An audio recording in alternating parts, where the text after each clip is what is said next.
ഒറ്റക്കൊമ്പന്മാരായ ഗജവീരന്മാർക്ക് കൃത്രിമ കൊമ്പ് ഘടിപ്പിച്ച് ഉത്സവത്തിന് എഴുന്നള്ളിക്കുക പതിവാണ്. അത്തരത്തിൽ ഒരാനയെ പൂരത്തിന് എഴുന്നള്ളിച്ചു കൊണ്ടിരിക്കുന്ന സമയത്ത് ക്ലിപ്പ് ഇളകിപ്പോയതിനെ തുടർന്ന് ആനയുടെ കൊമ്പ് ഊരിപ്പോയ ഒരു സംഭവം ഉണ്ടായിട്ടുണ്ട്. ഗുരുവായൂരപ്പന്റെ ഗജസ്തംഭത്തിലെ മൺമറഞ്ഞുപോയ ഗജരാജൻ ഗുരുവായൂർ രാമുവിന്റെ കൊമ്പാണ് ഉത്സവത്തിനിടയിൽ ഊരിപ്പോയത്. 1997 പഴുപ്പ് ബാധിച്ച് ബലം കുറഞ്ഞ കൊമ്പിൽ ചങ്ങല തട്ടിയപ്പോൾ രാമുവിന്റെ ഒരു കൊമ്പ് ഇളകി വീണിരുന്നു.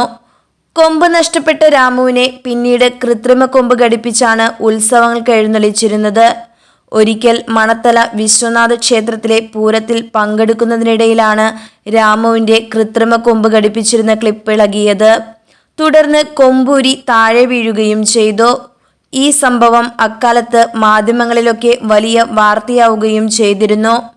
1981 കാലഘട്ടത്തിൽ ചേർത്തല സ്വദേശിയായ പുരുഷോത്തമൻ എന്ന ഭക്തനാണ് രാമുവിനെ ഗുരുവായൂരപ്പന് നടയിരുത്തുന്നത്. ഗുരുവായൂർ ആനയോട്ടം, ഉത്രാടം ദിനം തുടങ്ങിയ പ്രധാന ദിവസങ്ങളിലെല്ലാം ഗുരുവായൂരപ്പന്റെ മുൻപിൽ രാമു തന്റെ സാന്നിധ്യം അറിയിച്ചിരുന്നു. രാമുവിനെ കുറിച്ച് പറയുമ്പോൾ എടുത്തു പറയേണ്ട ആളാണ് അവന്റെ ചട്ടക്കാരൻ ബാലകൃഷ്ണൻ. 2 പ്രാവശ്യം കോട്ടയിൽ തളർന്നു വീണ ആനയെ ജീവിതത്തിലേക്ക് തിരികെ കൊണ്ടുവന്നത് ചട്ടക്കാരൻ ബാലകൃഷ്ണന്റെ നല്ല രീതിയിലുള്ള പരിചരണം തന്നെയായിരുന്നു. 2018 രാമു വിഷ്ണുപാദം പോകുന്നത്. ഏകദേശം 52 വയസ്സിനോടടുത്തായിരുന്നു ചെരിയുമ്പോൾ രാമുവിന്റെ പ്രായം. മദപ്പാടിൽ നിന്നിരുന്ന രാമുവിനെ നീരിൽ നിന്നഴിച്ചെങ്കിലും ആന തീരെ അവശനായിരുന്നു. അടുത്ത ദിവസങ്ങളിൽ ആന കിടപ്പിലാവുകയും ചെയ്തു. ക്രെയിൻ ഉപയോഗിച്ച് എഴുന്നേൽപ്പിച്ചു നിർത്താൻ ശ്രമിച്ചെങ്കിലും സാധിച്ചില്ല. അവസാനം അവൻ ആനക്കേരളത്തിൽ നിന്നും വിട പറഞ്ഞു.